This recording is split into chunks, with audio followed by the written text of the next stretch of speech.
सांगलीतील एडेनिपाणी फाट्याजवळ गोळीबार झाला। गोळीबारात एक जण गंभीर जखमी झालाय। गोळीबाराचं कारण मात्र अद्यापर्यंत कळू शकलेलं नाहीये। घटनास्थळी ईश्वरपूर पोलीस ठाण्याचे वरिष्ठ अधिकारी आता दाखल झालेले आहेत। कोणत्या कारणातून हा गोळीबार करण्यात आला याचा तपास पोलिसांच्या माध्यमातून आता केला जातोय। तर सांगलीत एडेनिपाणी परिसरात गोळीबार झाला। या गोळीबारामध्ये एक जण गंभीर जखमी झालेला आहे।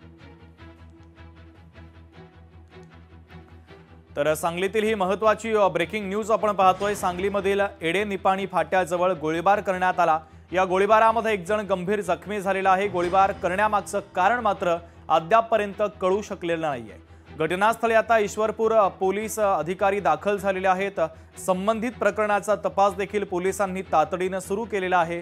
कोणत्या कारणातून हा गोळीबार करण्यात आला याचा तपास देखील आता पोलीस करतायत। तर गुन्हेगाराला पकडण्याचं मोठं आव्हान आता पोलिसांच्या समोर आहे। सांगलीमधील एडेनिपाणी फाट्याच्या जवळ हा गोळीबार झाल्याचं कळतंय। तर पोलीस आता घटनास्थळी दाखल झालेले आहेत। पोलिसांनी संबंधित प्रकरणाचा तपास देखील सुरू केलेला आहे। संजय देसाई आमचे प्रतिनिधी या गोळीबाराच्या घटनेसंदर्भातले ताजे अपडेट आपल्यापर्यंत पोहोचवतात आहे। संजय, शिवम, सांगली जिल्ह्यातील एडेनिपाणी फाटा येथे आज दुपारी गोळीबाराची धक्कादायक घटना घडली। या घटनेत अर्जुन शिवाजी थोरात हे गंभीर जखमी झाले असून त्याला इस्लामपूरतील आधार हॉस्पिटलमध्ये उपचारासाठी दाखल करण्यात आले आहे। संशयित आरोपी शिवाजी जाधव याने पिस्तुलातून गोळीबार केला। जुन्या वादातून हा हल्ला झाल्याचे प्राथमिक तपासात स्पष्ट झाले।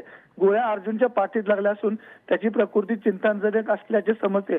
अर्जुन व शिवाजी हे दोघेही एडेनिपाणीचे रहिवासी असून पूर्वीपासून मित्र होते। घटनेची माहिती मिळताच इस्लामपूर पोलीस आणि स्थानिक गुन्हे अन्वेषण विभागाचे पोलीस घटनास्थळी दाखल झालेले आहेत। शिवाय महत्त्वाचं म्हणजे गेल्या अनेक दिवसांपासून सांगलीमध्ये गोळीबाराच्या वारंवार घटना घडत आहेत।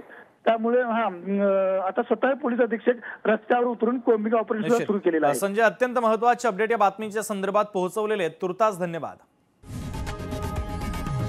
लोकशाही मराठी ऐका, पहा, जागरूक रहा।